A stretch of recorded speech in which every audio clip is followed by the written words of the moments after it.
start somewhere, right? That's the truth. I mean, you gotta start somewhere. Yeah. You gotta start somewhere. Live video stopped. Oh no. Oh no. I know, it's all happening at once. I said we'll start the show, and now I'm doing this instead. Well, is what it is. I believe the Instagram audience will join us in just a moment. Right now, it's just me, Jay, your friend here on the internet. Welcome back, everybody. It's the Late Night Playset. My name is Jay Ryan. Mrs. Ryan is right over here to my right. There she is, smiling in her Newcomb shirt. For the audio listeners.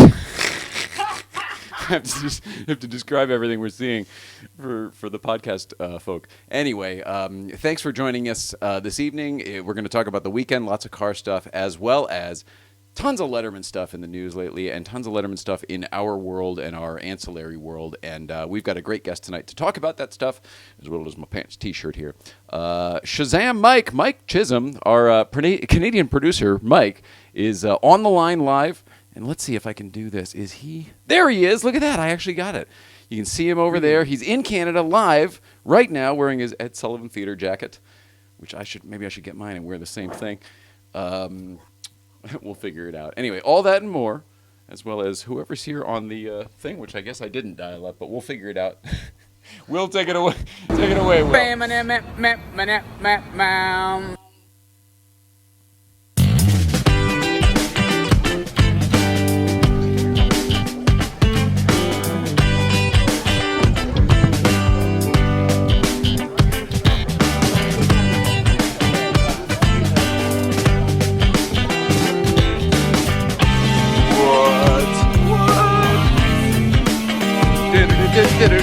You trim your beard. You look great. And he did a shave. Everybody looks great.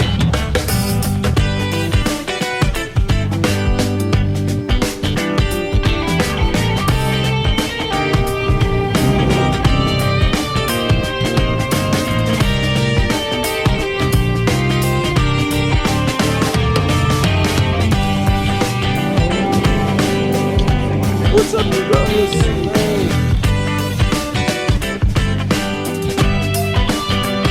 Must be here.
One thing at a time here, one thing at a time. We'll get everybody in here as the bubbles settle and my nose stops dripping. Had the AC on to cool the studio off, and I guess I got a little chilly in here. I didn't realize. Welcome back, everybody. My name is Jay Ryan. The lady to my right is Nicole Ryan. You all know her. That's why you're here. She's going to start smiling and laughing any second. And now I am chatting as well. I fear I may have been ripped into... Oh, that's hilarious. Now, our producer, Mike, somehow is... Well, first of all, he's right here. He looks like that. Can you hear me right now? I can hear you and see you, and it's beautiful. This is like way... I told you we haven't done a satellite guest in a long time. This is currently working way better than it ever did before. And theoretically, we are now broadcasting out to YouTube and Instagram simultaneously, meaning like they are getting the audio feed. This may actually be working. I don't know. We'll see. Fingers crossed. I have a feeling it may be too much audio for for Instagram. We'll see. We may need. I don't know. We'll figure it out. I don't want it to be too distorted. So let us know how it is in the comments. The YouTube, the comments are open as well. We are going to be talking about really anything you guys want, but especially for us, specifically with our guests. It's going to be a Dave show, everybody. It's going to be a Letterman-related show. There's a lot of stuff going on in the news, in the zeitgeist. It's fucking every goddamn blogger's favorite word.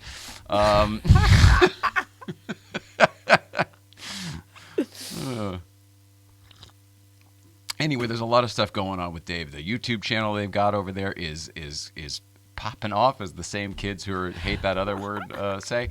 and I've become the old guy, ladies and gentlemen. I was the kid who broke into the Ed Sullivan Theater and stole this microphone and all of the other stuff.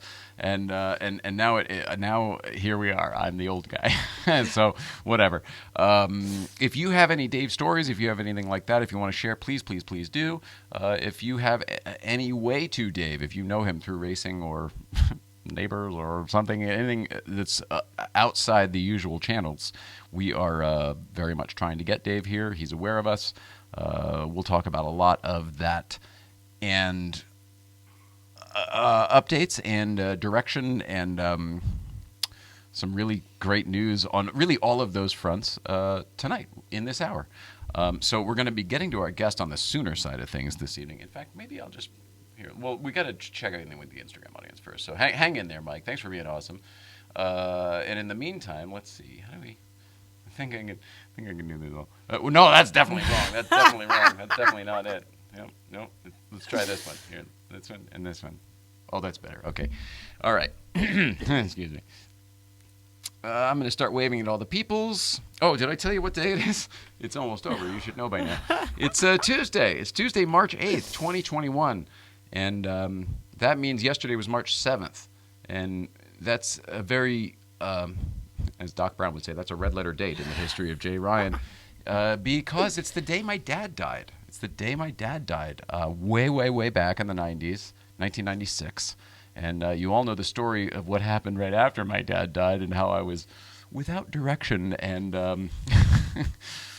undeveloped at that stage in my life. And you all know the microphone story and everything. So we're not going to go too deep into that tonight, but there are a lot of ancillary things that have built off of that will be coming into play in the future now. So we will probably be talking about it a little bit. Especially because our guest would have killed to have had that opportunity when he was a kid.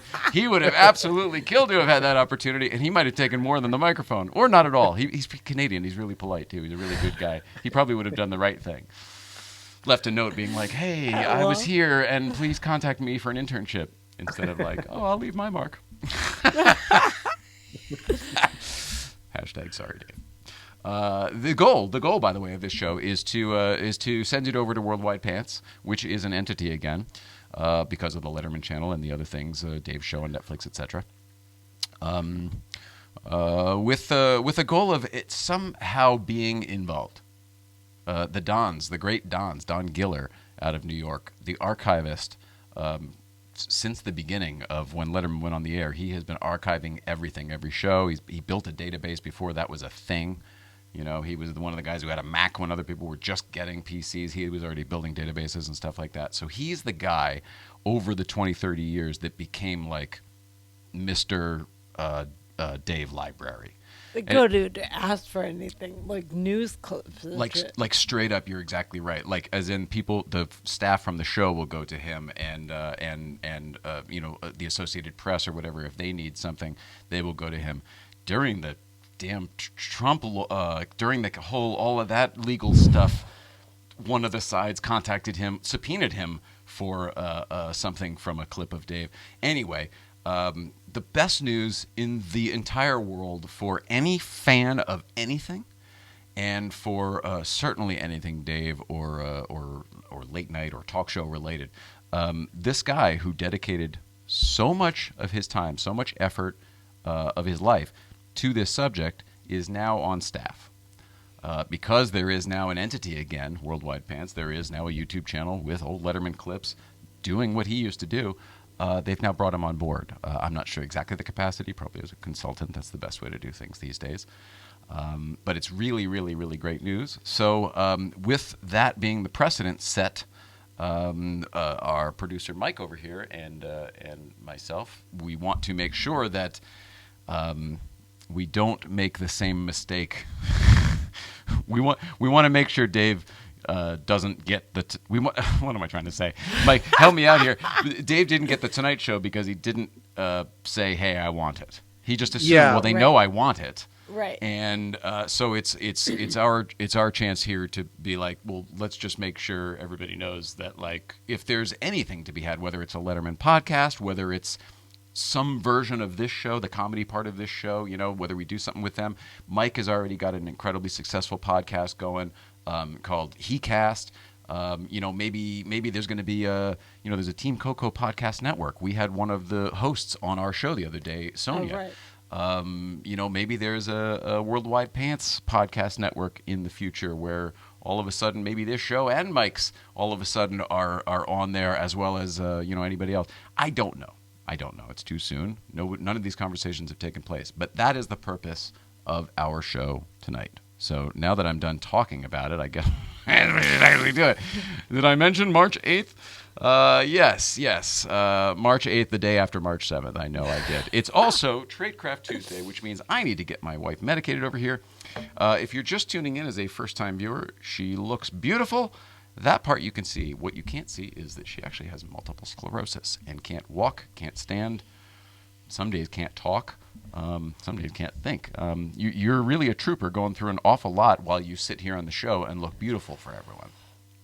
Thanks. So you're enjoying a little bit of medicinal cannabis, thanks to our friends at Tradecraft Farms. Yes. More specific, Sticky Vape. Our friends over at Sticky Vape. Allow me to move the microphone so you can see them across the way there.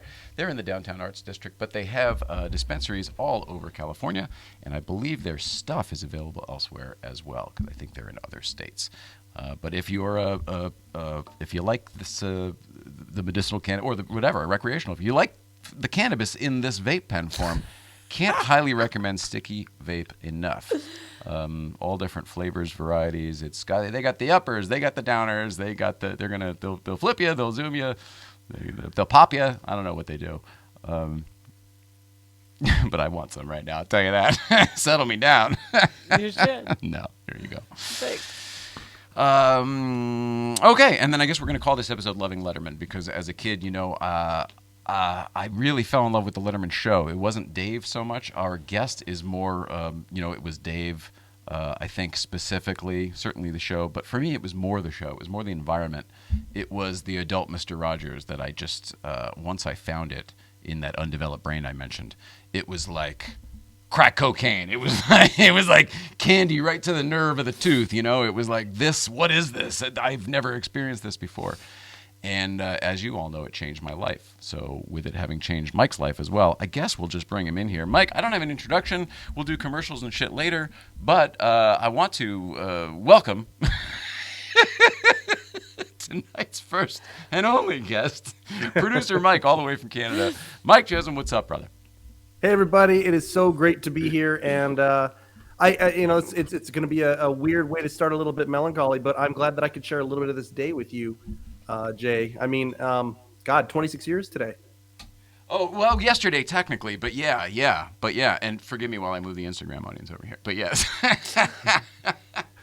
I'm so excited that you were here for it. And then specifically, so many, we started with our conversation yesterday. God damn it. Here. Let me see if I can do what you got to do, man. Let me there. I haven't made the extension for Instagram here yet. No, you're doing fine. But there we go. Go ahead. Well, I was just going to say, I've had a lot of dad stuff over the last little while. My dad is alive and well still, but he went through a real journey. Rub that in, why don't you? You I know, right? But he went through a real journey for a good 15 years there, where he lost control of some. He had a rage issue, and literally in his 60s, decided to go on a personal development journey and completely transform who he is. And right now at 70. He and I have never been closer, but there were times where we were so estranged, and I've just been thinking a lot about that lately. I've actually had him on my podcast, and we've talked about some of this stuff, and it's just it's one of those things. When I hear you talk about your dad and how it shaped your life, I think all of us have some sort of a dad thing in how it shapes our lives. And I just when you tell me that, holy, it's the anniversary, I'm grateful that I can talk about that with you. Well, I'm just really grateful for all of it, buddy. The fact that yesterday was the anniversary for me, and the fact that my dad and I are so closely tied in this whole thing. It's kind of crazy the amount of conversations and the direction they all took that I had yesterday. I was on the phone more than I usually am. They were every single phone call somehow became or was specifically Letterman related. Yeah. You're kind of, but like we didn't. I Yeah. mean, it's hard for us You got not some to stuff go going there, on there. but that wasn't why we were talking specifically. And and then the next three phone calls I had were all crazy Letterman related in ways that I couldn't even believe, because some of them popped in out of effing nowhere. So we may as well start with you and I talked with basically what I threw up at the top of the show. Yeah. You know what? I'll let you. Why don't you? This was your idea. Why don't you describe why we're here today? Well, let's be clear. Being on the show tonight, that was your idea, but I appreciate it very much because it sprung off of a. So 2 nights ago, I don't know what it was that compelled me. You know how sometimes the universe just makes you do something. You're like sitting on the couch and it's like, No, go do Mike. this. I'm very Yeah, unfamiliar with that feeling. Yeah, I do know it pretty well. Have you ever heard this sound before? Is it familiar to you? God. May sweeps, man. I get to see it in person. Get to promote my book on that show. It's going to I'm be great. excited about that. You're going to be here. Mark Karzan, the from the Late Night Yes. Bumpers book, he's going to be here as well that week. It's going to be killer. Fantastic. So there's a guy by the name of Walter Kim. Anybody who look up his YouTube channel, he's done some amazing stuff, fantastic little shorts and documentaries and stuff, especially related to Letterman. He's the one that did Leaving Letterman. That's was killer. following staffers after the fact, after the Late Show ended. As the show's wrapping and then after. It's very cool. Yeah, absolutely. He did, and then he also did The Day in the Life, which aired the short that aired on the series finale of Late Show. So no kidding! That one where they shadowed Dave all around his for a day of Dave, basically. Yep. And that's very cool. He's very talented. Then that was great. He's super super talented guy. But he also started, if I recall, if it's the same person, he started like when .com www was all new. That he started when we were on AOL. Remember, welcome, you got mail. When we were all on AOL, he started the AOL Letterman thing. It was like a hub that we could all go to, and like, oh, you click on the microphone for the mail or whatever. You know what? It was all kind of really, at the time, very what do you call that when you can interactive? It was like cutting edge interactive at the time. Is it the same guy from 20-something years ago? Now, okay, so here's where I want the podcast part to come in, because I'm from Western Canada. As you said, gigantic enthusiast of Dave, always have been. Followed the saga along during my formative years. When he moved over, and you and I love this about us. We juxtapose each other a little bit. You're a late night guy. I'm a late show guy. Now, I know I got the wrong desk. Well, there you go. So I can. Well, maybe one day I can help you with that. I don't know.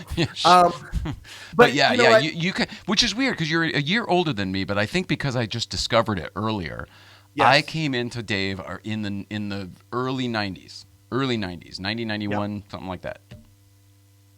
See, I knew you who came he was. in when? Well, see, I used to get up when my dad would go to sleep after watching Carson. I used to get up and actually go to watch late night afterwards. I would turn on the TV and I would be this far away from the screen. Probably, explain some of the radiation from those old tube TVs. Probably explains why I am how I am. But I used to get up because your comparison to Mr. Rogers and the perfect bridge was perfect, because David Letterman was the word that I used to describe late night as was zany. It was just zany, and I loved zany. But as I grew up and as the saga kind of happened, and I read Bill Carter's book, I was in high school as it was happening, I just really attached myself to the idea that something could bring the mighty Tonight Show franchise down because Dave didn't get it. And that had never happened before. No other network had poked holes in that ever, that franchise. They tried and tried and tried all sorts of different personalities, all sorts of different ways. And then Dave goes over there, and not only does he knock the walls down, but he creates a market and a franchise of something that will never exist again. And we've talked about how it'll never exist again, or Well, so for you, it was almost the Titanic story of it all. You know what I mean? Like he sank the unsinkable ship sort of deal. yes. And the reason I love Late Show so much is I love Powerful Dave. When Dave became bigger than the guests, that's when I really, really started enjoying things. When he was pushing John McCain around, I thought that was the funniest. That was just brilliant to me. And also probably a testament to tenacity and a testament to following through on things and never giving up. And here you got this guy who really is more famous and more powerful than people who are running for president of your country. And I just thought He was at the time. Yeah, that's a good point. Well, that was a joke for it seemed like a year, but I'm David Letterman, the most powerful man in American broadcasting, or something like that. Yeah, no one gets to the White House and lets you through that chair, all that stuff. It was not. It was. It was true. I mean, he really was. It was funny because he was entertainment, but he had the credibility of news more than the news. Yes. Especially back then when 30 million people were watching a night or whatever it was when this desk was on, and when when the ratings were through the roof, and when they were winning the Emmys and beating Jay Leno and the Tonight Show. Well, a couple years there. That was a fantastic year and a half, or whatever it was. But at the end of the day, it was still, they were always the underachievers. They were always the and I did like that. Like, I mean, one of the funniest gags of all time is that billboard that CBS that the Late Show staff had CBS This put was up one in of New my York. favorites. Number, Go ahead. Number 3 in Late Night, and it was bigger than Leno's. Leno's was number 1 in Late Night, and it was sitting here. And yeah, but that was the thing first. NBC had put up a billboard down Broadway, down towards Times Square, of Leno and his face saying number 1 in Late Night. So then Dave and CBS bought the billboard across the street from the theater and mimicked the other ad with Dave's face with a really proud shit-eating grin saying number 3 in Late Night. And it was just really killer if you got the joke. And you couldn't be anywhere on Broadway looking south without seeing both. Right. You couldn't do it. So that's what was so cool about it. Genius. And I love that. And there's one other thing about Late Show that for me solidifies it. It used to be from about 2002 to 2015. My very favorite moment in any television show at any time was Letterman's first segment after he came out and did his opening remarks, but became a monologue. And then he would go over and do a segment at the desk. Yeah. And sometimes the desk piece was always my favorite too. That I called it. I hate this. This will probably, if Pants is looking at us at all, this will probably lose me the job. I used to call it my Uncle Dave segment. I'm like, my Uncle Dave segment. I cannot miss this. I want to see what he has is it to because say he to would people. often tell a personal story? Oh, yes, very much so. That was a I Jack loved when Parr he had a thing, piece too. of comedy sitting there, and he didn't do the piece of comedy because he just wanted to talk to the audience. And I Sometimes loved that. he wouldn't get to it because something either happened during the day or over the weekend or something that he was he had told the story 20 times around the office and now it was ready to tell the public. Right. And then it was he was usually either, and correct me if I'm wrong about this, Mike, but usually it was either something interesting or bizarre that annoyed him that happened to him, like something at the grocery store or whatever, or something where it was a moment where I don't think he was proud of his own behavior. And Sure. I'm saying that not because I picked up on it then, but because I do it my own self now. and I see it now watching old clips. I'm like, oh, right. He was rude to that lady when he was jogging, even though she was rude to him first, whatever the fuck. But now he's doing it. It's his way of I don't know. It's hard to say, but it's like a universal karma thing. You're getting it off your chest in a weird way. Is that the kind of stuff you mean? Absolutely. And to me, it culminated during... And I mean, he calls this the golden age of TV, facetiously, of course. But it culminated when the Conan O'Brien, Jay Leno saga was happening. And that was unbelievable. That was the best Dave there's ever been. Yeah, he would just go up and like a jazz musician, a comedy jazz musician, just start riffing on everything going on out there. And then, Dick Ebersol would say something about him in the press. And so Dave would come out and give him a nice receipt on TV. And it was just... I just loved it so much. And that segment, it seemed a little bit unpredictable. You didn't know what it was going to be. It wasn't canned as much as maybe the rest of the show. And Oh, go Yeah, ahead. go ahead. No, it felt to Well, me that Dave was waiting for this for 20 years, right? Because like this is all the stuff he couldn't say when he was going to take the big job, and he was still kind of trying out for CBS. You know what I mean? Yep. I think it gave him a wonderful opportunity, and it certainly seemed to me, show-wise, it reinvigorated him in the show.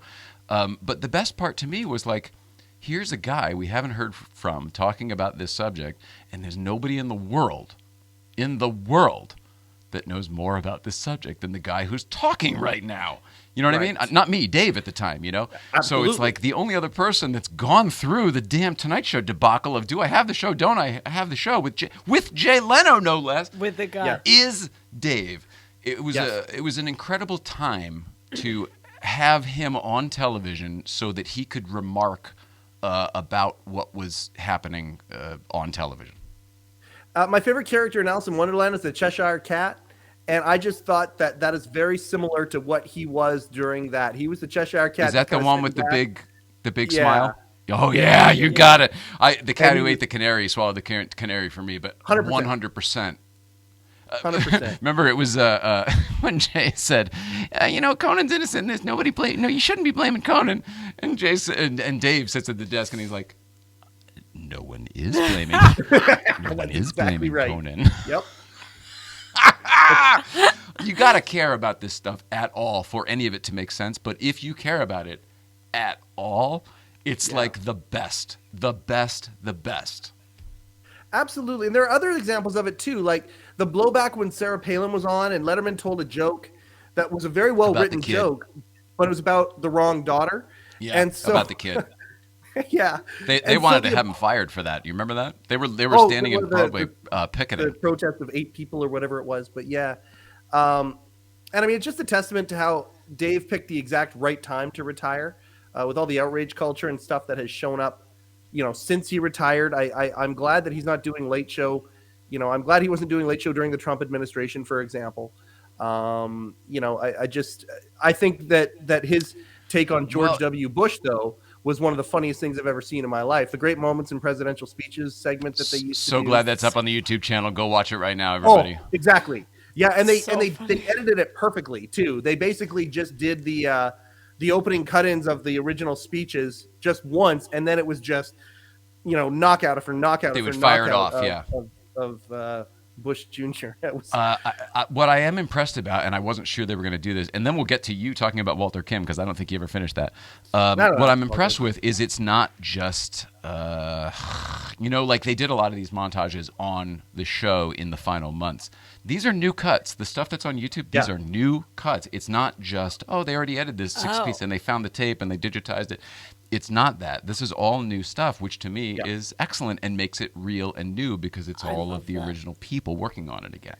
You got Yes. Barbara I love Gaines. that. You got all the real people behind it. It's To all me that that's awesome. same energy. It's all the real stuff again.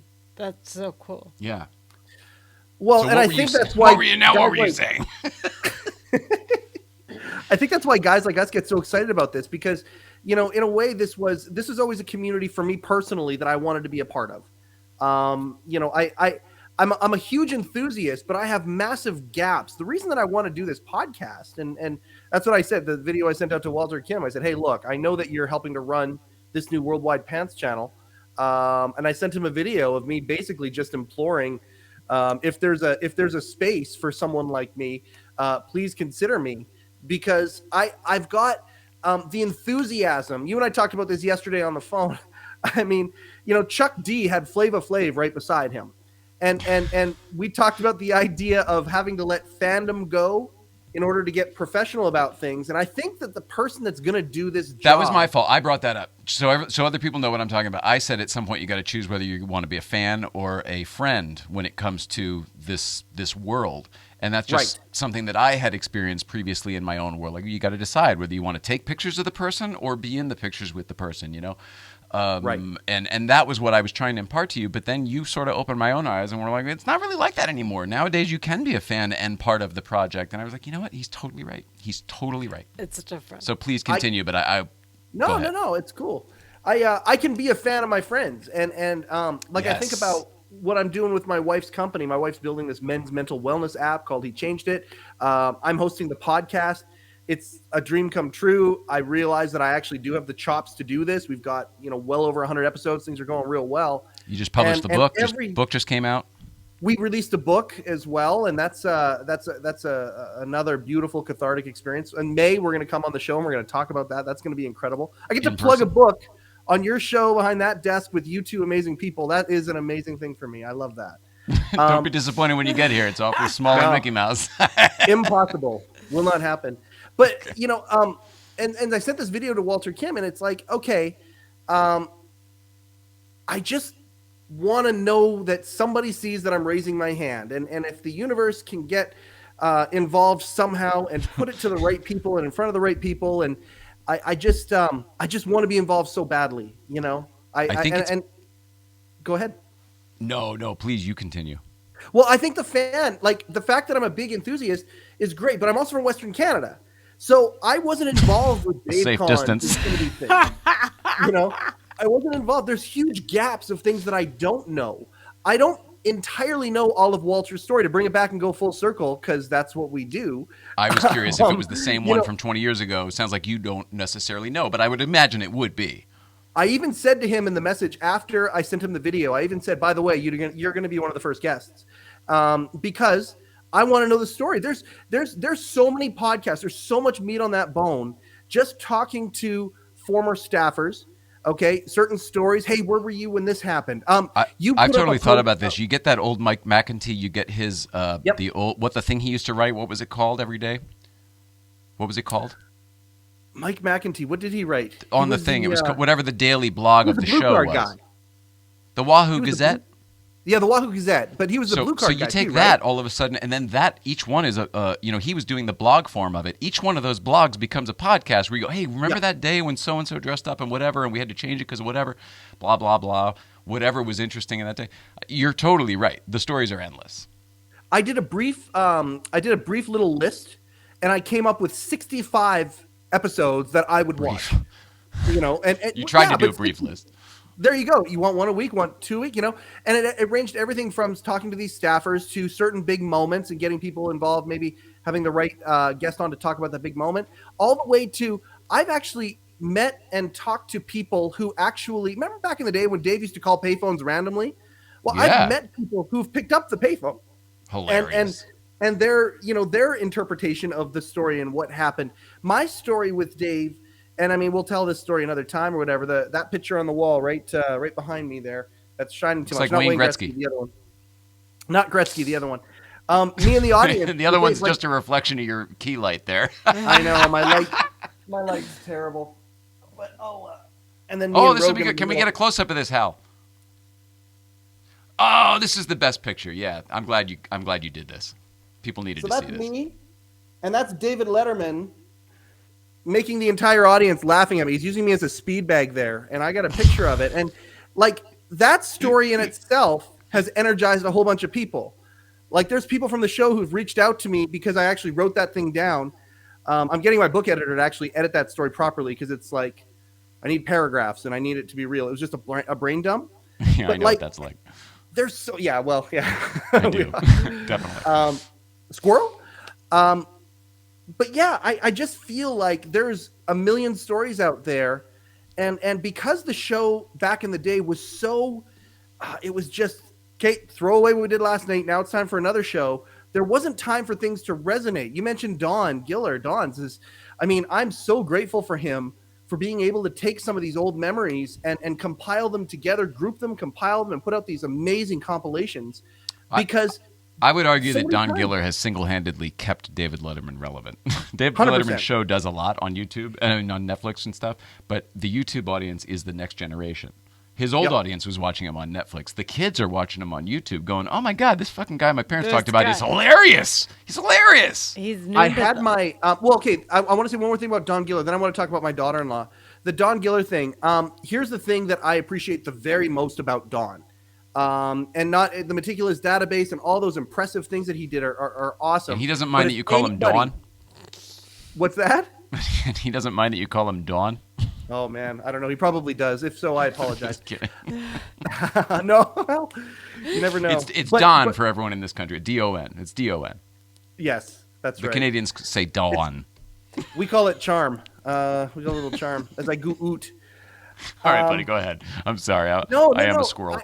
The thing I appreciate about him so much is that if you are somebody who had one of those encounters, your piece of mail got read on an episode, you were called on a random payphone by Dave, something like that, he will not only in freakish speedy time find out what episode, what year, what date it was, all of that stuff. He will grab a clip of that and send it to that person, making their fucking day. And making their life in a lot of cases. Sometimes it's dead people. Sometimes it's relatives who are on the. Oh, my dad was on the show on a stupid human trick way back when, and he's been gone. We've never been able to see the clip, but the family always talks about it. He's totally made people's lives. And that's the difference between David Letterman and everybody else, as far as I'm concerned. The community that they created, because all of us, he's our best friend on TV, but you got to know the people behind the scenes, and you felt like you were a community. And that's the part that I loved. It was almost like our own little, clubhouse up in the treehouse, up in the, in the backyard. No, but you're really right. I can't imagine a bunch of Leno fans doing that. And I'm not knocking Leno right now. I just can't imagine it. Bill Maher, maybe. I'm a huge Kevin Smith fan. I'm a big Kevin Smith fan. I really like him a lot. His fans are nuts. He had a reoccurring segment on Leno. And I mean, I can't find people who are like, kind of enthusiastic about that segment that he did on Leno for I don't know how many weeks. I have no idea how many it was. But I find all sorts of stuff on Dave, and I think it just has to do with the fact that he's a broadcaster, not a comedian, and that he knows how to attach himself with an audience in just ways that people just don't. And no matter how do you think it's on purpose, or do you think it's just his personality that then is a magnet to people who are like, oh, I don't understand that, I want to see more? I think he has that special something that, he talks about the communications class that he had back in the day. He was a sub A student, to say the least, and wasn't sure. And people were saying, oh, maybe you need to go to trade school and things like that. And actually, I said this to you on the phone yesterday. Then he had a moment where he took a communications class, and he said, oh, I can do this. Like, come up and talk about yourself for 3 minutes or something. And he just rattled it off and did it. This is the difference. This is where I'm asking for this chance, and I know you are too, because we weren't that laser focused. Dave found that out, and he realized, okay, I want to talk to people for a living. I was, but I screwed my thing up. I mean, you and I were different in that regard because you didn't know that about yourself. I knew it, and I wasn't. I was, you know what I mean. I was screwed up. I was a screwed up kid. My family dynamic was not good. You know what I mean. I came from whatever, and it was. I knew what I wanted. But in my case, it was like I listened to the wrong thing on the shoulder, and I believe that I made the mistake of my lifetime that took me off of the course of my intended path. And that's when I said to you on the phone yesterday as well, which I'm glad we're rehashing all this for everybody. This feels like a second chance in life. This feels like every opportunity that has come to us, be it the microphone, the desk, and shit, all of this stuff, all of these opportunities sort of blurrily came to me back when I was a kid. And I did everything wrong. I made all the wrong choices. You know what I mean? I just wasn't the right adult to have those things. Also, had I would not have been the person with the experience now to do this job in this generation, which I think is what we actually need. So I kind of feel like everything works out for a reason. But in my case, it wasn't that I didn't know what I wanted to do very early on, because it was all I knew. It was all I was working towards. We'll get to more of that in a few minutes, because I can't wait to tell you about the conversation with Mark Malkoff. But let's go finish this first. But did you want to be Brian Teta, or did you want to be who you are behind the desk right now if those things would have happened? And that's where I'm coming in saying I would have wanted to be here, even though I didn't have the wherewithal to do it. I mean, you see, it's taken several years of us to get to this point. Exactly. And like you said, several hundred shows of every different thing, of every possible thing going wrong. And you figure out, oh, well, how am I going to be in that situation? And, the people, and they make you nervous, and every possible thing. Oh, this went wrong. The light went out. The audio doesn't work. Oh, that show's gone completely. All of the things that happen when you're in production. For sure. I wouldn't have been able to do all of this stuff if I didn't have a life of production before the life at the mic. Do you know what I'm saying? There's no 100%. I don't know that there's another person in the world that can actually, not that anyone should be doing this, but I don't know that there's another person who could do all of this like this, because not as a one-man job anyway. You'd have to hire a team to do all the different parts. unique warping to our heads that Dave has done to us, and made us want to do this in midlife. And if I would have had that moment back then, that communications class aha moment, going, oh, this is what I want to do. Okay, things would have been very, very different, but they wouldn't have been as beautiful as they are now. And now at 45, I had that, or 44, really. That's when we started doing the podcast and whatnot. I realized, oh, this is my life's work. Now, if somehow I could integrate it with what they're doing over at Worldwide Pants, oh my God. I keep talking about how I'll talk to anybody who will listen, and even people who won't listen sometimes. I keep talking about how I want to keep this legacy alive. You know, my daughter-in-law was over at the house the other day, and we've got a pretty special guest coming on HeCast pretty soon. Rupert's going to be on on HeCast. Rupert from the Hello Deli? Rupert G himself. Oh, is this his scoop? Is this the first time you're telling anybody? Publicly, yeah. Exclusive. Drop. Yeah. Rupert's going to be on the HeCast podcast. That's amazing. So, yeah, fun. I'm excited. I'm delighted beyond measure, and the podcast is going to center around gratefulness. And I was going to say he's one of the nicest human beings I've ever met in my life. He was really, really nice when he thought I was an intern there way back when. He was really nice. And anybody I know who knows him has always said the same thing. So I think you're going to have a grand time with him. We will, and the talks right now leading up to it have been just beautiful. It's like God or the universe, whatever you want to call it, took the word kind and turned it into a person. Like he's just, I can't imagine how many people in New York have people take selfies with him more every day than Rupert. I just, is he still big and relevant, even though the Colbert Show doesn't use him like Dave used to? He's still right there, right? So all the lines, it's got to be something. That's one of my questions for him is how his life changed, since 15 when Dave left. But yes, I mean, business is still good. Things are still going very, very well there. But it's funny though, because this is the part of the thing that, Walter Kim, the entire team over at the Worldwide Pants group is doing right now that it just excites the hell out of me. So my daughter-in-law is over at the house the other day and she's like, so who's this Rupert guy? She's 24. And so I said, okay, well, let me show you something. And I put up the Letterman YouTube channel because with the Rupert clip or one of the Rupert clips, it's Dave right now setting it up. Oh, yeah. And so, like, I'm looking at that going, okay. Dave, this guy has a knife. Oh, my God. So he explains the premise. And Savannah, God love her, my daughter-in-law, she goes, oh, that's what Ellen does. And I'm like, that's what Ellen lifted from Dave. Well, Mary Connolly, of course, was Ellen's producer for all those years. Absolutely. Probably still is, I think. And she comes from Dave. Yeah, absolutely. And she's had her own career since. But nefarious. Remember back in the days with throwing the footballs into the trash cans? Yep. That was Mary Connolly. Absolutely. And it's nothing nefarious, but no, that was Dave's. And I want to, I want to be. Well, I mean, if you go back I'm sure it was Steve Allen's before that or something. You know what I mean? Some equivalent. Absolutely. But at the end of the day, I want my kid and his kids to know about Dave far more than my generation now or our generation now knows about Johnny Carson. I want to be the standard bearer. I want to be someone that helps, keep the transfer of knowledge, the legacy, all of that stuff alive. And I would do it with, a tender heart, a kindness that doesn't focus on any of the salaciousness or any negativity. It'd be a positive thing. Let's just talk about the fun that was had, the laughs that were made, the genius comedy, and this amazing time that I don't know about you. I am flabbergasted by how quickly people are forgetting things only being 6 years later. I'm flabbergasted how quickly that forgetfulness is showing up. What do you mean specifically? I mean, I'm getting older myself, so I forget things. Interviewing Kim Kardashian, and they were going through, a CVS or something like that, and they were talking about social media and all these things, and it's just how people are watching things differently now than they used to. Well, podcast is one of the things that people are doing now that they didn't necessarily used to do. And if there's a podcast about Dave, then all of this content and all of the cool stuff that happened for 3+ decades. Decades that, again, like you said, warped our minds in a beautiful, beautiful way. That shit can be curated. That shit can be discussed.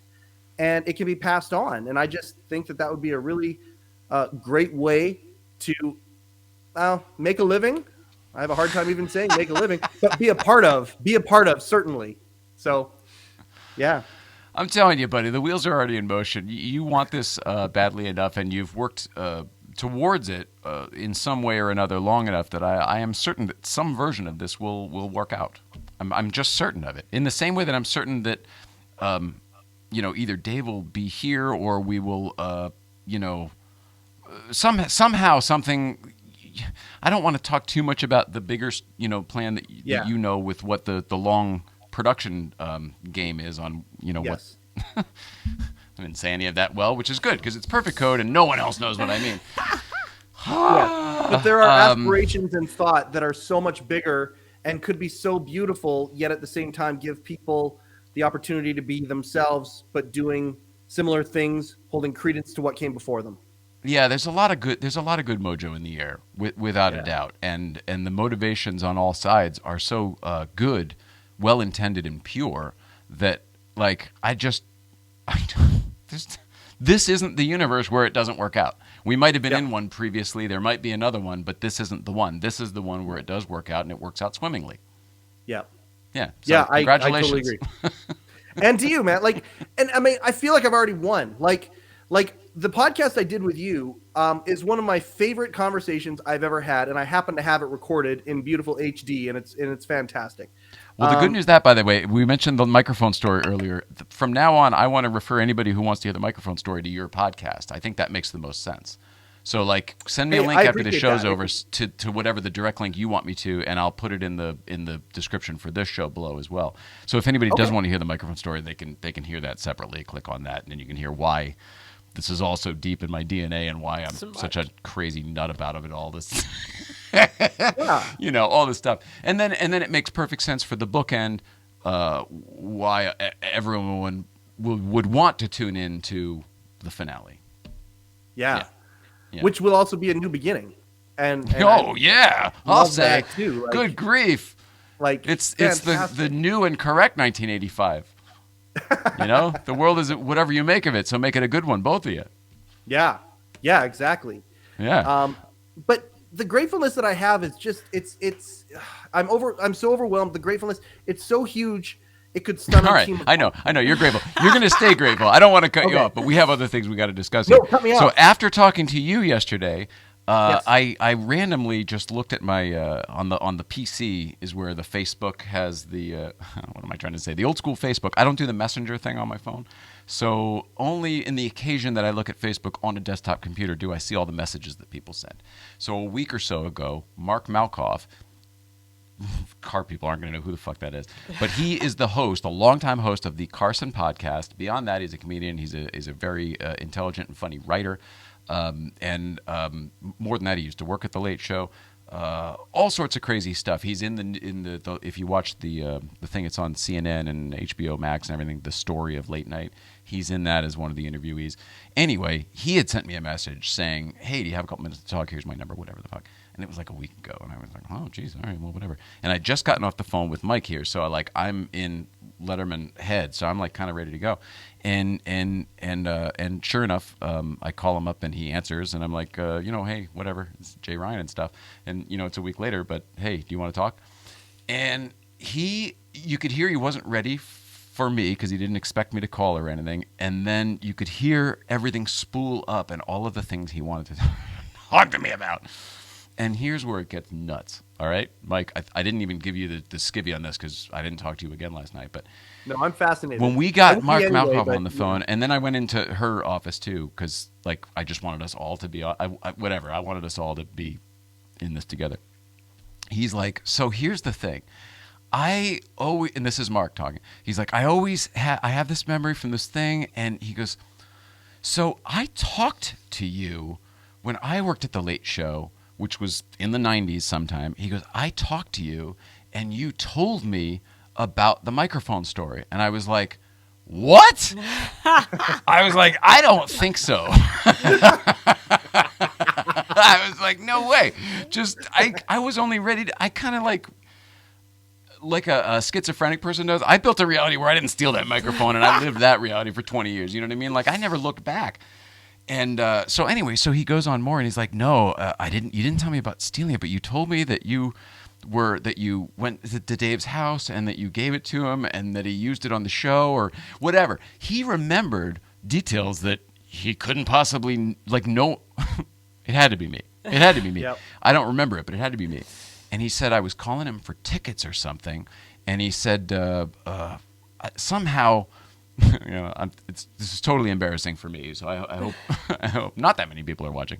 But he said something about the effect, like I basically mapped the building for him. I was like, oh, so you're on the 8th floor? And he's like, yeah. And I was like, oh, so you're on this corner over by so-and-so's offices? And he's like, yeah. Like, what the hell? And he said I was calling for tickets, which does seem strange to me, but regardless, his info was all good. So it's like, I can't believe it. So Mike, then he says, because I knew that weird information, he said that he then went to that person's office, the random person whose name I knew, and then said, hey, so-and-so, I just talked to so-and-so from whatever the heck, do you know him? Is this story true? And apparently, she said, oh, him, he's...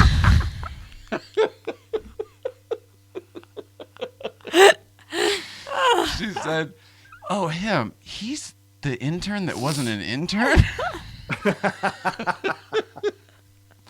And Mark goes, what? And now at this point, I'm exploding with laughter because and she I mean, you know how she is. And I'm like laughing from embarrassment because I don't remember this conversation even happening, and I can't believe there was an in-house late show conversation about it. She goes, yeah, there was this guy who showed up for a couple weeks as an intern, but he wasn't really an intern, and then he just stopped showing up. And that's true. It's totally true. I told you I infiltrated the intern program, and that's whatever the fuck. So that's how I knew. Kramer on Seinfeld. That's how I knew, where we used to eat pizza on Fridays was the room where Stephen Colbert was broadcasting from over COVID. So I know weird stuff about that building that the production person, whatever the fuck. So I would show up and I just hung out with the interns and I would do different jobs, stuffing envelopes or moving things from this place to another one or setting up the pizza and pulling the chairs out, whatever the heck. So, and then one day we were all leaving together and the security guard goes, oh, hey, Jay. The security guard knew me. His name was Willis. He was so nice. And he was like, hey, Jay. And he put, there's 5 of us walking out. Get that, the Ed Sullivan Theater office building. So we're going down the elevator, and we're walking down past the security desk, right? And going to go out the glass doors onto 53rd Street, right? You know where I am? Yes. Okay. So we're going past that security desk, and he's like, oh, hey, Jay, so-and-so was asking about you. And I was like, what? And he's like, so-and-so wants to talk to you. They were asking about you. You should go check in. I was like, oh, yeah, okay, sure. And I never went back. I was like, the jig is up. The jig is up. I used to write letters to try to get an internship there so many times. We used to send tapes from the high school show I did, because we had guests from the Letterman band and stuff. So we were trying to get attention. So I sent tapes. The show school sent tapes. It's so stinking ridiculous, Mike. I couldn't get the internship because I didn't go to damn college. I went to the Connecticut School of Broadcasting. I couldn't get the internship. Sent so many letters in packet. And then so finally, literally one day, I just kind of sort of, I guess I accidentally snuck in. I don't remember how it started, but I remember I started talking to this one intern who had bleach blonde hair named Brooks. And I was talking to him, and I just remember he was like, oh, yeah, we're going upstairs for whatever. And I was like, oh, yeah, let's go. And I just went with them, and they're like, oh, are you from whatever? And I think I told them I worked downstairs. It was however I originally got my internship at NBC, which was the school couldn't actually do it for me. The school got me the internship at the local TV station. And then I was said the next year I wanted to go to NBC in New York. So because of my aunt knowing Paul Schaefer and whatever, I knew enough people that I was able to get into the building. So then once I'm into the building, it's not I guess it's kind of like Spielberg's story, but I went to Conan and I told them I worked up at Saturday Night Live, right? So I'm like talking to the people at Conan and be like, oh, I work upstairs.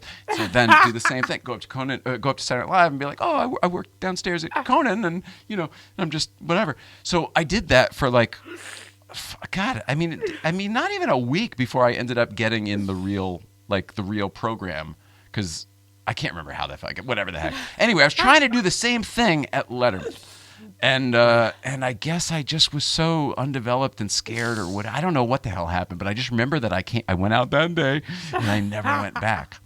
And I can't believe that Mark Malkoff not only worked at Letterman ever, because I never knew that he not only worked there, was there, took my call one day that I don't remember calling, and then got me to tell him this whole story that I don't remember telling him. And then he verified it, and then there was like some inner talk about it. And anyway, that's bonkers. This is the best part. She goes, "Oh yeah, him. He was an intern, whatever." She goes, "Oh, don't get him tickets." and Mark goes, "Oh, fuck that." And he totally said he stuffed an envelope and gave me tickets. And it's hilarious. And I was like, I thanked him and everything on the phone. I was like, "That's amazing. I can't believe you. Thank you for that."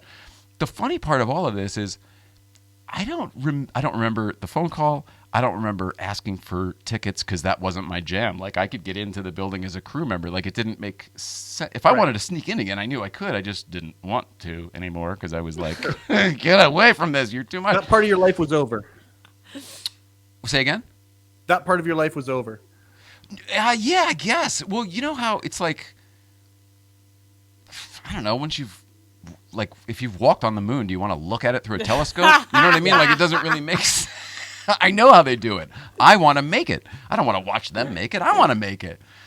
Anyway, this whole crazy story. So he had all of it. He's like, I can't believe it. This has always been in the back of my head, rattling around. I wonder if it's true. I wonder if it's true.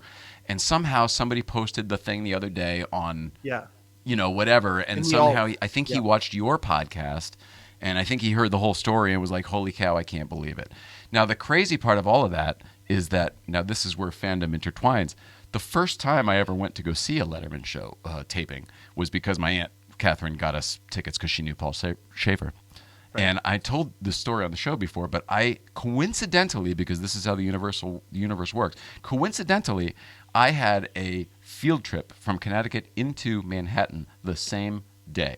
And it was to go see Luciano Pavarotti at the Metropolitan Opera at Lincoln Center. Right? Wow. So then that thing was over at like 1 o'clock or whatever, and everyone gets on the school bus to go back to school. And I had gotten my mother to sign a permission slip for them to leave me in Manhattan so that I could, and I was 14 years old, and then I would walk down to NBC, which I knew how to do, and then whatever, I got in line. So here's where this gets crazy. That's my first going to Letterman experience. Yep. In that same audience, that same night, that same line, everything, for his first Letterman, Mark Malkoff. Yeah, there are no coincidences. That's crazy. What the frig? Yep. Yeah. And then he, like, all right, say I did. I mean, I'm assuming I obviously did. Say I called. Like, I didn't call the fucking show every day and be like, so I'm. The problem is I didn't call the guy and be like, I'm the guy who took the microphone. That was the whole problem. So, like, the fact that he was there and none of this makes sense. So it's all so crazy that, like, it all has to turn into something big soon. All right. Now, we didn't get to the other phone call. Oh, there's two more, really. The other one's real quick. One of them was Mark Carr's. Can I give you one observance? Yeah, go ahead. Go ahead. Actually, two observances. No, please. Number one, you weren't just famous, you were infamous. And sometimes that's a little better. And the second one is you're part of the story because you were a legend in the office. You were the intern that wasn't an intern. And that makes you a part of it right there. You were part of it. I don't know. I'm not proud of any of this. I don't know if this is what makes me part of it or not. I'm saying you were part of it. With them. You're totally a part of it. You were the intern that wasn't an intern. That is fantastic. She agrees with you. Wonderful. You're part of the story, the lexicon of that entity. I don't know if it's but guys, I think it's on the side of, like, the woman who used to break into his house. I don't think it's on the good side of things here. It doesn't have to be great, but you're part of the fabric. Yeah. And you're part of what made that awesome. And All right, okay. No. This is You're okay. not My wife I'll and take I- it, but I think you guys are enabling a little bit, but I'll take it. I'll take it. No. My wife and I put into our wedding vows that we promised to be each other's partners in mischief. And Dave, in my opinion, taught us to be mischievous a little bit. Not salaciously, not, criminally, but there's a little bit of mischief, I think, and I think that might be a little bit of monkey see, monkey do. Yeah. Well, I mean, you're right about the mischief part, obviously. I mean, I stole the damn thing. You know what I mean? But That not salaciously. It wasn't my intention that night when I went there, but the result is the result. Then I went to Dave's house. Then I doubled down. Then I got my late show jacket. I mean, see, to me, I always thought it was, that I was the kid who went to Dave's house and then gave him the microphone. And then, and then he used that microphone on the show for the next 10 years. Yeah. And it's like, I always had so much shame attached to why didn't I have the guts to just say, I took it, I lost my head, I took it, I'm sorry. I lost my head, I took it, I'm sorry. That's it. But that part's coming. Better late than never. Yeah. Yeah, you're right. Okay, so now 2 other people I talked to, both Dave related. One, Mark Karzan. He is the author, the photographer behind the Late Night Bumpers book. If you don't know what that is, it's on Amazon. I will try to link it in the thing below as well if I can remember to. Fantastic. Producer Mike will remind me to. In fact, someday producer Mike will be writing the copy for this show, so it'll all be great. Mark Karzan was the photographer who took all of the late night bumpers in the earlier days of late night when it was first sort of becoming a show and it was this different thing that nobody had ever seen before. Part of what established that look and feel were these bumpers. A bumper is the in and out of commercial photo. In late night, it was anything. It could be a birthday cake. It could be a dumpster. It could be a phone booth. It could be the Staten Island Ferry. It didn't matter. This guy took these very interesting and kind of grungy is the wrong word because it predated grunge by about a decade or so, but dirty, grimy, textured, very textured, beautiful imagery. Some stuff was like beauty photos and some stuff was like, a bum on the street with his foot sticking out behind the thing. Just very, very interesting. And somehow he worked in the Late Night with David Letterman logo in all of them.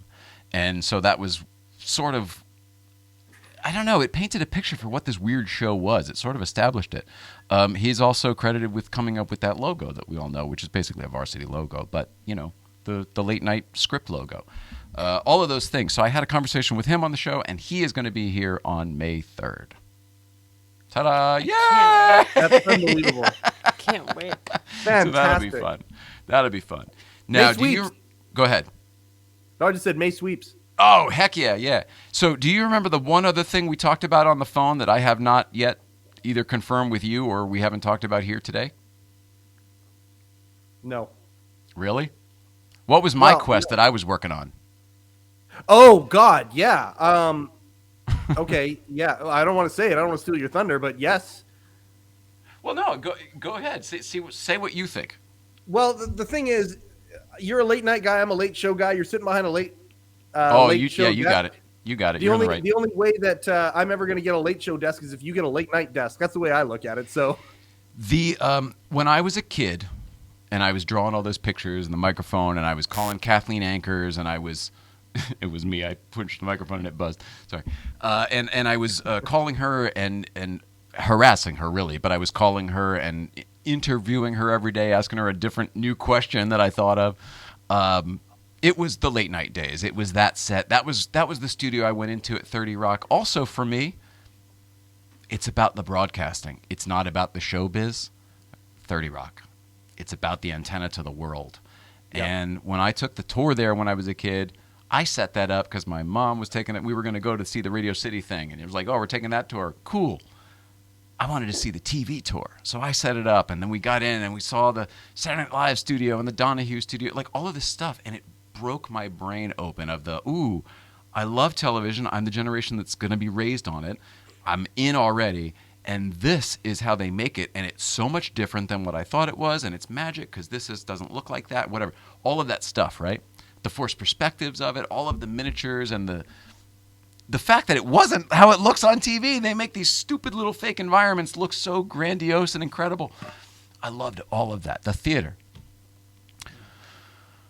It's late night, dude. It's late night for me. In 1993, when Dave signed off a late night, we were all really excited for that summer. But the moment he signed on from the theater, it wasn't the same for me. So I'm always going to be a late night guy. My first job in the business, even though I snuck in to get it, I did get it. Conan, working in the studio that Dave had just vacated months earlier. It's a late night thing for me. So from me drawing those pictures as a kid, in fact, here, allow me. Oh, look, this isn't the same thing, but here's me working at NBC in those years. That's the original Conan set, and this is what they changed it to a little bit shortly thereafter. But here, the Today Show, and that's the set when it used to be upstairs, like from the puffy shirt episode of Seinfeld. That's me in a regular, not puffy shirt. I know, so embarrassing. Bear with me here, Mike, because I'm going to pull up a photo, if I can find it in the library here, for the audience. Here we go. This is perfect. And I don't know if you've ever seen this or not, buddy. Here, look at this. So I was drawing pictures like that of that tiny little studio. And now we know that the microphone is the same and those chairs are the same because they were supposedly stolen and recovered. But the desk I have been looking for since the night, actually since probably a week before they went off the air. I was already calling Kathleen Anchor saying, what's going to be. And she was like, oh, dear, that's going to be under lock and key. I'm certain of it. And I was like, what does lock and key mean? You know what I mean? I literally asked her, and she's like, dear, it means it will be locked up and not available. Hilarious, right? Anyway, since the show went off, I've been looking for this thing. I went down to Lincoln Scenic to take a tour of the place from the guy who built all the stuff for the old show and the new show, this stuff. And when he was giving me the tour, he was like, "Oh, here's whatever they have from the Late Show because you just missed the truck that took all of the old NBC stuff." And I was like, "Where is it going? What do you mean? Blah, blah, blah, blah, blah. Do you have a phone number?" He's like, "I think they were throwing it away." Oh. So my whole life, I've been under the impression, because I was there right after the truck left at this storage place, the scenic storage place, that it was no longer, and the buildings and the set and whatever. So then, cut to a couple days ago, like a week ago or so, a fan of or whatever, I guess a fan, somebody who watches this show, someone who's aware of us, sent a message saying something or other about this desk. I think we actually even talked about it on the show. I started talking to somebody who said they had sat at this desk when it was at the museum, and I was like, we can't find any photos of that. We can't find proof that it was ever even on display. The museum said it wasn't ever on display because I think the people are different. And one thing led to another. This guy was like, "No, I definitely did." And he goes, and I said, "Well, that's so super cool. If you ever dig up any pictures, send them to me." Also, because I can't not say this, even though I'm 20 years of the impression that this thing has been destroyed, I say, "Still looking for the NBC desk. If you have any leads on that one, send them my way." This guy goes, "I do have one. I do have one lead, and I'll email you." And he sends me an email, and it's supposedly with someone that I am already aware of. I just didn't know that they had it because we've never talked to Letterman. And it's someplace that's even on the West Coast and is actually likely blocks from where we are sitting here. Certainly within a few miles of where we are sitting right now. Yep. So I was able to finally, through some phone tag and through some an introduction through a great friend of ours, thank you, Greg Gromberg, I was able to talk to the guy yesterday on the phone and confirm, Mike, that he does in fact have the desk and most of the buildings from the skyline. I haven't seen any of this. And more stuff. I don't want to say too much more stuff on the show because I don't have permission to talk about. These are things that are publicly known. So, but he has other stuff as well.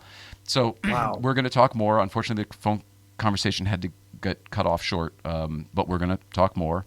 In fact, he called right before the show today, and I couldn't pick up because we were getting ready for the show. But this is an active communication, but it is real. I don't know that I have any access to it in the world, but I feel like universally, I feel like somehow it's just all going to work out. It's just all going to work happening. out. I can't explain it, but I feel like the Iron Giant is like, the button, whatever, and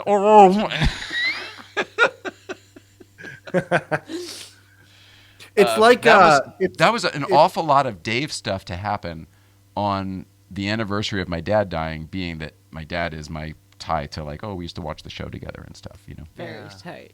And my dad, and I've told you this, Mike, too, but for the new audience, in case Walter Kim or anybody else doesn't know this, my dad was such a fan of comedy when he was growing up as a kid in Stamford, Connecticut. His friend across the street, somehow, the friend, whatever, the mom was a secretary or something, they used to get tickets to the Jackie Gleason show on Saturday nights, and they would take the train down into the city, and they would go watch that be taped. And he would sit in the audience, and he would tell me all these stories about the orchestra and about the June Taylor dancers, and he had all these stories, and it was so amazing. And I grew up with this fucking shit that I didn't care about at all until 1993 when Letterman moved into the Ed Sullivan Theater, and I was like, the Ed Sullivan Theater? Wait a second, that's where my dad used to go to watch the frickin' Jackie Gleason show. Wow. And the whole thing comes full circle. Yeah. That's know what I'm saying? It's beautiful. It's awesome. So I guess I want the Late Show people to know that I'm not a threat anymore, but I want them to know that you're not a threat. You really are motivated in all you have all of the best intentions, and you've got a lot of really solid people behind you that are pulling for you. And I guess I want anybody who doesn't know that, who watches this, to know that, so that. Oh my God! Thank you for saying that. And right back at you your resume as well. Thank you for that, and right back at you as well. God, I'm so excited for what you guys are building as well. It's so great. What we're building. Yeah, I was going to say, this is all of us now at this point. And now I've done the announcements and all the Letterman stuff I had to talk about. Obviously, you know, we're doing some live shows coming up here. As a matter of fact, we got a meeting with the Marconi people coming up about Cars and Coffee here. And then coming up, I think we said September, I think it's going to be a week at Telefunken on the East Coast as well. So we're going to be doing some live shows and taking this thing out and about for people who actually want to see it. They already want to see it. Can't believe it. So I'm thinking that all of this just happening at once is... Yeah. Just get on, hang on, and the great unknown, and let's right? have some fun. The great unknown. Yeah. I can see your imagination. Your wheels are turning right now. I'm buzzing. And one of the things that you're really good at doing, and I very much appreciate this about you, is you're good at expanding the horizon a little bit. And I think one of the reasons why I didn't get into broadcasting and the things that I should have gotten into when I was that age, I didn't come from a place of thinking big. And it's something that I'm working on every day. And it's something that you have really, really helped me with. And whenever you start talking about this stuff here, my mind does start doing exactly what you're saying. It starts buzzing and moving, and what if this and what if that? And oh my goodness, it's a magical place to be, man. Oh, it's so great. It's so great. I love manifesting. You can move heaven and earth when you're in that state, man. You can make anything happen, and believe that. Believe that. Believe that. I'm not just Dave's hype man. Martin I'm your Lawrence, hype man Luke too, Wilson man. movie, Blue Streak. Do you ever see that? Do you know what we're Blue talking Streak? about? Is that Jackie Chan? No, that's not Jackie Chan. No, never mind. It's good. Martin Lawrence says throughout the whole movie, he's like, believe that. Martin Lawrence. There you go. Believe that. This has been a pleasure. There's so much more to talk about, and you're going to be here in person soon. And then also, I know there's going to be more Letterman stuff to talk about soon. You now have the direct hookup into our control room, so now we are able to do this right here, real TV. So I have a feeling there's lots more to come with you, Mike. Shazam, Mike. Shazam Mike is in the house. Let's do it.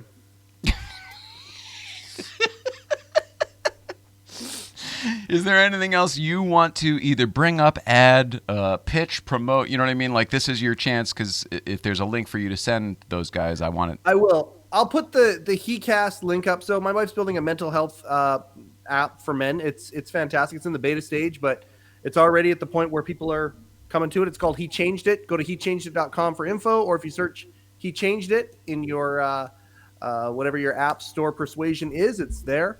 You can download that. And yeah, HeCast. I mean, if you want to subscribe to HeCast, if you know any men out there who are, thinking about some of the more existential things in life or personal development type stuff, please send them over to HeCast. We've been getting a lot of people saying it's changing their lives. I'm just grateful to be here, like I said earlier, and thank you very, very much, Jay, thanks for this connection, and I'm just having so much fun, and I can't wait for what the future has in store for us. it's good stuff, buddy. It's really, really, really good stuff. I hope you know that. Yeah, my wife is going to change the world. My wife she is changing the world. She's a force of nature, and I can't wait to have her on the show with me. Because we wrote the book together, and I can't wait for you guys to talk about that. And by the way, all the Letterman stuff is great, and all of your stuff is great. But it's Nicole's laugh that keeps me coming back. So, yeah. Except for the Jay Leno show, which was a microphone technical problem where the comments are not pleasant towards her.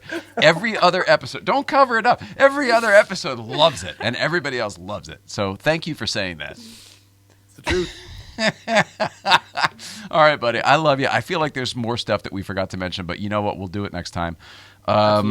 So follow Mike Chisholm at Shazam Mike, right? That's where you are on most things? Shazam Mike, Shazamike. Shazam was my favorite hero growing up. Little kid in an old man's body. It makes sense. And I combined it with Mike. So Shazam Mike. I thought I was clever when I found that it was available. But ever since Shazam's been out, all I see is Shazam Mike. I've had the lightning plate, the lightning plate, the personal, the vanity plate, SHZM, since I was 19 years old. And now people are starting to finally get it. Oh, I love it. And you say Zed, which is really cool. Oh, yeah. Oh, I've said that actually in the comments before. Whenever you talk about a Z28 or whatever, up here in Canada, we call them a Z28. For sure. Yeah, and I think most of the rest of the world as well. Oh, all right, so we follow you on all that. You're on the YouTube as well for your podcast, right? Yeah, HeCast can be subscribed to all the places that podcasts can be found, audio and video, YouTube. Yeah. Oh, I love it. And beyond that, He Changed It has a lot of support from a lot of people as well. So, like, I know it's still in the beta stages, but, like, when it drops, it's going to be a thing. People should get on board. 100%. Yeah, like, they're making deals with the Canadian Mental Health Association of Canada has built courses for it, all sorts of stuff. One of our biggest telecommunications companies in Canada called TELUS. There's a partnership that's happening there, and there's the University of British Columbia, which is a massive education force with campuses all over the province I'm from. There's ties there. So yeah, it's in beta, and it's actually pre-funded. Like Candy and I have been bootstrapping this thing, and we're waiting for the right partners to come in and fund it, but we think that's happening here fairly soon. So love it. Yeah, we're going on a ride too. You guys are the best. Yeah, hang on. That's the thing. Just hang on and enjoy it. That was what Carol Leifer in the very beginning. I think she thought we were pretty much at the stage we're at now when she was here. But she was like, enjoy it. She's like, it's going to be a ride. Enjoy it. I'm like, oh, such good advice. All right. Okay. So I give that same advice to everybody I possibly can whenever they're starting an endeavor where, like, it's going to be something and it's going to go. Just don't forget. Enjoy it. I love you, Mike. Brother Mike. Love you brother too, Mike brother. from north of the border. Yes, sir. Love you Producer too, man. Mike. Love you both. Thank you so much. We are back here on Thursday, everybody. I don't remember who with. Who from or with. But we love everybody at home, and we thank you for loving one another. And Mike, brother, I love you. I don't know, we didn't say it on the show, but I love you. Right back at you, man. So much love. Thanks for being awesome. I really didn't know what to make of you when we were messaging in the beginning, and I was like, I guess I'll do this podcast. But I just can't tell with this guy. I can't get a read on him. I'm not sure. And when I did your show, I just I could tell what a sincere and awesome, warm human being you are, and I'm grateful to know you as a friend. So love to you guys. We will see you soon here on the show. To everyone else, we love you. See you out there or back here on Thursday. Good night.